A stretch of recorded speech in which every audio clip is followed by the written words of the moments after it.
I want to take a look at a fascinating Gemara in Sukkah Yud Dalet. The Gemara says in the Rebbe Elazar, Lama nimshla tefilas shel tzadikim eter. Why is the prayer of the righteous compared to a pitchfork? Lamer lag, it tells you, my eter zeh mahapek es tuvua magarin mamakom lamakom, just as the pitchfork will overturn the produce on the threshing floor from one state to another, from one situation to another. Similarly,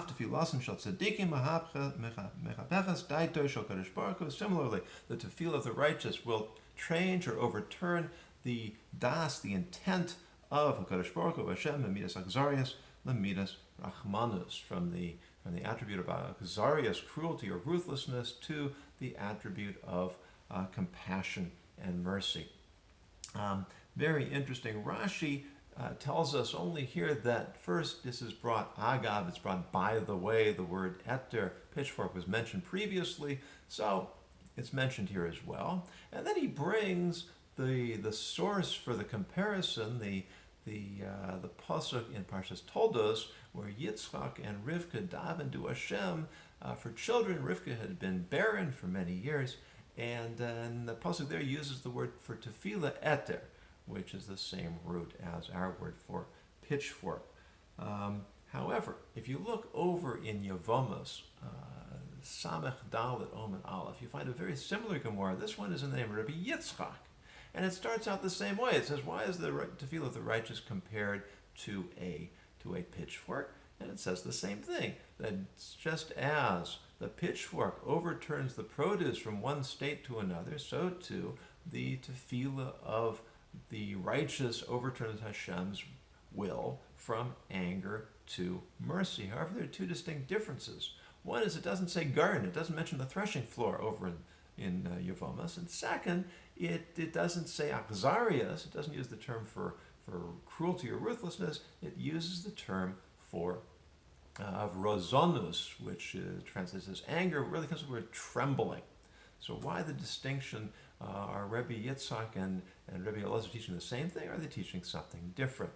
You also find over there in Yevamos that Rashi doesn't say anything except to translate the word eser as pala. I think it's pronounced. My old French is not very good.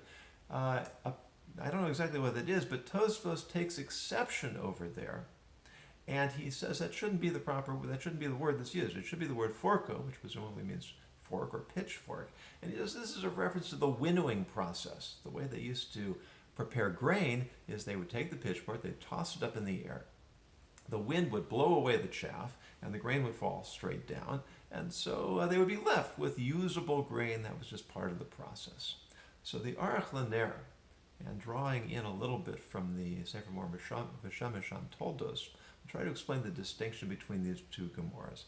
Our Gemara in Sukkah, actually, let's start with the Gemara in Yevamos. The Gemara in Yevamos is actually referring specifically to Rivka and Yitzchak in their tefillos. Because what were they doing?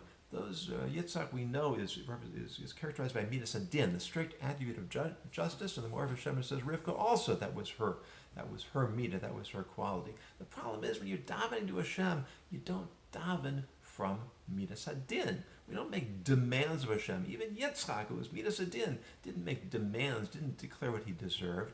And so for Yitzchak Avinu, what he had to do was he had to find within himself that midah of rachamim, that midah of chesed. It wasn't his natural midah. It wasn't what typified him as a person, and Rivka also. And so they had to overturn through their tefillas, they had to overturn that natural inclination towards midas adin, and they had to summon from within themselves the midah of rachamim. So that's why it uses the word razonus, that trembling, that sense of standing in front of Hashem for judgment, for justice. That was their natural midah, but through their tefillas, they overturned that midah. They found the rachamim, they appealed to the rachamim, and that's why it's compared to winnowing, because it's the dispersion of the chaff. In this case, the chaff was the midas adin, that midah that wasn't appropriate for the situation. It wasn't going to be useful or valuable or helpful. They had to disperse that midah, and they had to find the midas harachamim. That also says the Aruch LaNer. That's why it doesn't say the word gairin over there, because winnowing doesn't take place on the threshing floor. You have to take the grain outside after it's threshed. and then you toss it up into the air. So that explains the Gemara over in Yevamos, that Yitzhak and Rivka, when they appealed to Hashem, they did it like the way one winnows, farmer winnows his grain to disperse the Midas Adin, to find the Midas Arachmim. However, over here in Sukkah, it's talking about something completely different, because there's another place in Chumash we find the Lashon Eter to mean tefillah, and that's in Parshas Va'era. When Paro comes to Moshe and he says to Moshe, plead to Hashem, entreat Hashem on my behalf, and he uses the root Eter, he uses that expression, and Moshe responds with that. Because over there, it's not a dispersion, it's an actual overturning, it's a reversal. The Achzarias of Hashem, the cruelty, the ruthlessness of Hashem was turned against the Mitzrim. And what Paro is asking Moshe to do is to reverse that. It's not to transform the avodah, it's not to find a different midah, it's actually to reverse the din. And so therefore it uses the word garment, because it's not a winnowing process. And secondly, it uses the word achzarias, cruelty, rather than rozon, because unlike Rivka and Yitzhak, who are trying to transform their midah in the way they approach Hashem, Paro is actually asking Moshe to overturn the din itself. That's a whole different process. It's a whole different orientation. The one question that's really left is why does Rashi bring the pasuk of Yitzhak and Rivka in Sukkah if that's really talking about Paro? And the Aruch HaNer tells it's a Tal Sofer. It's a mistake. It shouldn't have been that way. So until we come up with a better answer, that's what we're going to have to do. But it does help us understand how we are supposed to daven. Instead of demanding things from Hashem, far better for us to appeal to His mercy. And the best way to appeal to Hashem's mercy is to awaken our own midas harachamim in the way that we deal towards others, the way we orient ourselves towards the world.